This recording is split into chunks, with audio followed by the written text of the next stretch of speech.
أعوذ بالله من الشيطان الرجيم. بسم الله الرحمن الرحيم.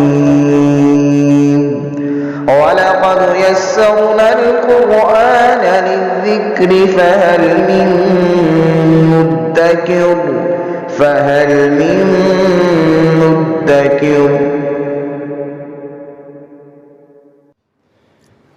بسم اللہ الرحمن الرحیم. سورہ بقرہ کی 171 نمبر آیہ مبارکہ ہے. اعوذ باللہ من الشیطان الرجیم. بسم اللہ الرحمن الرحیم. وَمَثَلُ الَّذِينَ كَفَرُوا كَمَثَلِ الَّذِي يَنْعِقُ بِمَا لَا يَسْمَعُ إِلَّا دُعَاءً وَنِدَاءً صُمٌّ بُكْمٌ عُمْيٌ فَهُمْ لَا يَعْقِلُونَ. ہم پڑھ رہے ہیں اللہ جل مجدہ نے حکم ارشاد فرمایا کہ پاکیزہ اور حلال کردہ چیزوں کو استعمال کیا جائے، انہیں کھایا جائے، اور جن چیزوں سے اللہ تعالیٰ نے منع کیا ہے ان سے رک جائیں. لیکن وہ لوگ جن کا تعلق ایمان سے نہیں ہے، انہوں نے کفر اختیار کیے رکھا، ان کو یہ چیزیں قطعاً سنائی نہیں دیتی. وہ شیطان کے رستے کو اختیار کرتے ہیں اور اللہ جل مجدہ نے جو حکم دیا اس کی طرف آنے کی کوشش نہیں کرتے. یہاں ارشاد فرمایا جا رہا ہے کہ جیسے کوئی چرواہا پکارنے والا پکارتا ہے اور جو جانور ہے وہ اس کی صرف ندا و پکار ہی سنتے ہیں، ان کو کوئی سمجھ نہیں آتی کہ یہ کیا کہہ رہا ہے. یعنی چرواہے کی مثال اس طرح ہے کہ وہ چاہتا ہے کہ میرا ریوڑ، میری بکریاں کہیں نقصان کا شکار نہ ہو جائیں، کسی بھیڑیا کوئی ان کو نقصان نہ کر جائے، کوئی بھیڑیا انہیں نقصان نہ پہنچائے اور وہ کسی کا نقصان نہ کریں. لیکن انہیں اس بات کی سمجھ نہیں ہے، وہ یہ سمجھتی ہیں کہ یہ صرف آوازیں دے رہا ہے. وَمَثَلُ الَّذِينَ كَفَرُوا ان لوگوں کی مثال جنہوں نے کفر کیا، كَمَثَلِ الَّذِي اس شخص کی طرح ہے، يَنْعِقُ بِمَا لَا يَسْمَعُ إِلَّا دُعَاءً وَنِدَاءً کہ جیسے کوئی آواز دیتا ہے ان کو جو سنتے نہیں ہیں مگر سوائے ندا اور پکار کے.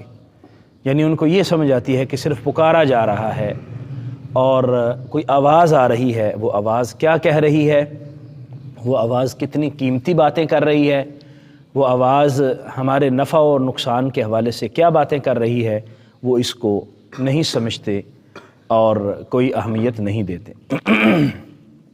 سمن بہرے ہیں، بکمن گونگے ہیں، عمیٌ اندھے ہیں، فہم لا یعقلون اور یہ عقل و شعور سے بے بہرہ ہیں، عقل و شعور انہیں نہیں ہے. یہاں کفار کی مثال دی جا رہی ہے کہ نبی کریم صلی اللہ تعالیٰ علیہ وآلہ وسلم تشریف لائے اور انہیں سمجھا رہے ہیں کہ یہ چیزیں تمہارے حق میں بہتر ہیں، انہیں کرو، اور یہ چیزیں تمہارے حق میں ٹھیک نہیں ہیں، ان سے اجتناب کرو. یعنی کچھ کام کرنے کا حکم دے رہے ہیں اور کچھ چیزیں کرنے سے منع کر رہے ہیں، لیکن کفار کچھ بھی نہیں سنتے، نہ سمجھتے ہیں، نہ عقل و شعور سے کام لیتے ہیں. تو یہاں جو بہرے، گونگے اور اندھوں کا ذکر کیا گیا تو اس کا یہ مطلب نہیں ہے کہ واقعاتاً گونگے، بہرے اور اندھے ہیں، بلکہ وہ حق سننے سے اجتناب کرتے ہیں، حق دیکھنے سے اجتناب کرتے ہیں اور حق کہنے سے اجتناب کرتے ہیں، اور عقل صحیح طور پر جہاں استعمال کرنی چاہیے وہاں استعمال نہیں کرتے. اس وجہ سے ان کو گونگے، بہرے اور اندھے کہا گیا. یا ایہا الذین آمنوا اے وہ لوگو جو ایمان لائے ہو، کلو کھاؤ، من طیبات ما رزقناکم ان پاکیزہ چیزوں میں سے جو ہم نے تمہیں رزق عطا کیا. وہ پاکیزہ رزق جو ہم نے تمہیں عطا کیا اس میں سے کھاؤ. واشکروا للہ اور اللہ کا شکر ادا کرو. ان کنتم ایاہ تعبدون اگر تم اللہ کی عبادت کرتے ہو۔ وہ لوگ جو اللہ کی عبادت کرتے ہیں، اللہ کی بندگی کرتے ہیں اور اللہ کی اطاعت اور فرما برداری کا دم بھرتے ہیں، انہیں چاہیے کہ وہ اللہ کی حلال کردہ چیزوں کو استعمال کریں، اللہ کا رزق حلال کھائیں، اللہ کا رزق حلال استعمال کریں اور اس کا شکر ادا کریں۔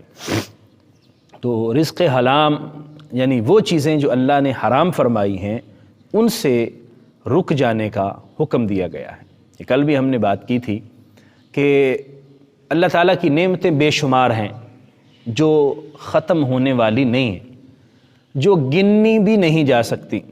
ہمارے ایک ایک سانس سے لے کر ہمارے جسم کے اندر سرکنے والے خیالات، ہماری سوچ فہم، ہمارے جسم کے اعضاء، اب ایک ایک چیز کو دیکھتے جائیں، ایک چھوٹا سا عضو آنکھ دیکھ لیں، ہمارے دل کی دھڑکن، دل کا جو کام ہے وہ دیکھ لیں، یعنی اللہ تبارک و تعالیٰ کی کتنی نعمتیں ہیں، یہ ساری اس نے عطا فرمائی۔ اور پھر ہمیں رزق کی صورت میں اللہ تعالیٰ نے کیسے پھل عطا فرمائے، اللہ تعالیٰ نے کیسا رزق عطا فرمایا۔ لیکن ہماری صورتحال کیا ہے کہ وہ تھوڑی چیزیں جن سے اللہ تعالیٰ نے روکا ہے، وہ کم چیزیں ہیں جن کو استعمال کرنے سے منع کیا، اور ہزارہ چیزیں ہم استعمال کر سکتے ہیں، چند گنتی کی چیزیں استعمال سے منع کی گئی ہے۔ لیکن انسان شیطان کے ایسا جال میں آتا ہے کہ اللہ کی نافرمانی کرتے ہوئے وہ اس طرف چلنا شروع کر دیتا ہے۔ اللہ تعالیٰ نے شراب کو حرام کیا ہے، ہزاروں مشروبات ہیں انسان کے پینے کے لیے، پھل ہیں، پھلوں کا جوس ہے، اور کتنی چیزیں ہیں جو انسان استعمال کر سکتا ہے، لیکن شیطان کے چکر میں آ کر شراب کی طرف جانے کی کوشش کرتا ہے۔ اسی طرح باقی چیزیں ہیں۔ تو ارشاد فرمایا جا رہا ہے کہ اللہ تبارک و تعالیٰ نے تمہارے لیے پاکیزہ چیزیں رکھی ہیں، تو گویا جو چیزیں اللہ نے منع فرما دی ہیں وہ پاکیزہ نہیں ہیں، اس لیے ان سے اجتناب کرنا چاہیے۔ ایک بات۔ دوسری بات یہ ہے کہ جب اللہ نے اتنی نعمتیں عطا کی ہیں، اللہ تبارک و تعالیٰ نے اتنی کرم نوازی فرمائی ہے، تو پھر اس کا شکر بھی ادا کرنا چاہیے۔ اور شکر کی ایسی اللہ تبارک و تعالیٰ نے خاصیت رکھی ہے کہ ایک تو شکر انسان کے اندر عاجزی پیدا کرتا ہے۔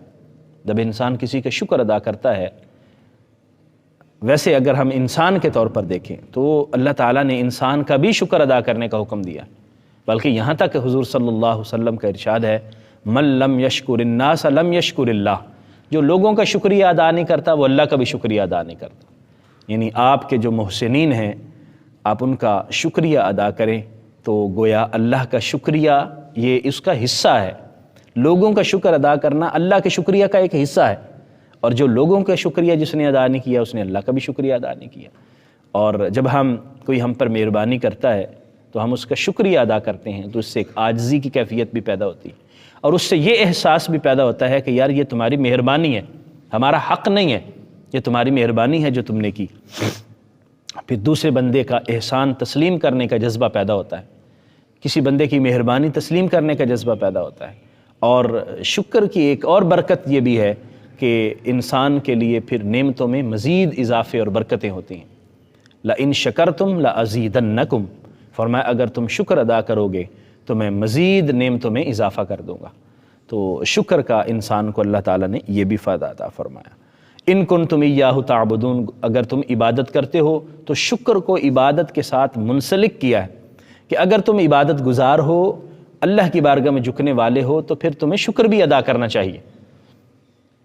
عبادت کا شکر کے ساتھ بڑا گہرا تعلق ہے، اسی وجہ سے یہاں عبادت کو شکر کے ساتھ اٹیچ کیا گیا ہے۔ ان آیات مقدسہ سے ہمیں یہ سبق ملتا ہے کہ شریعت کے احکام ہمیں ایسے ہوا میں نہیں اڑانے چاہیے جس طرح کفار اڑاتے رہے۔ آقا کریم صلی اللہ علیہ وسلم نے ہمیں کچھ ارشادات فرمائے ہیں، قرآن مجید فرقان حمید میں کچھ چیزیں ہمارے لیے ارشاد کی گئی ہیں، تو ہم اس کو ایسے ہی نہ ادھر ایک کان سے سنیں اور دوسرے کان سے اڑا دیں کہ جیسے کہ کفار کرتے رہے۔ نہیں، اہل ایمان کا طرز عمل یہ ہونا چاہیے کہ جیسے ہی اللہ جل مجدہ الکریم کا حکم کوئی انہیں پہنچے یا رسول اللہ صلی اللہ علیہ وسلم کا ارشاد پہنچے تو فوراً سر تسلیم خم کرے، اسے قبول کرے، اسی میں اس کی بہتری، اسی میں اس کی بھلائی۔ ورنہ ہمارا دیکھنا، ہمارا سننا اور ہمارا بولنا اگر یہ حق کے لیے نہیں ہے اور اس سے حق کا کام نہیں لیا جا رہا تو پھر ان اعضاء کا کوئی فائدہ نہیں۔ یہ بالکل ایسے ہی ہے جیسے حیوانات ہیں یا جیسے کفار ہیں، وہ دیکھتے بھی ہیں، سنتے بھی ہیں، بولتے بھی ہیں، لیکن بے فائدہ۔ تو ہمیں حق کو سننا چاہیے، حق کو دیکھنا چاہیے، حق بولنا چاہیے اور عمل کی کوشش کرتے رہنا چاہیے۔ اور دوسرا یہ ہے کہ اللہ تبارک و تعالیٰ نے جو نعمتیں عطا فرمائی ہیں انہیں استعمال بھی کرو، حلال اور حرام کی تمیز رکھتے ہوئے حلال استعمال کریں، حرام سے اجتناب کریں اور اللہ کا شکر ادا کریں اور اس کی عبادت کے اندر وقت صرف کرنے کی کوشش کریں۔ اللہ کریم ہم سب کو عمل کی توفیق عطا فرمائے، آمین۔ وآخر دعوایا ان الحمد للہ رب العالمین۔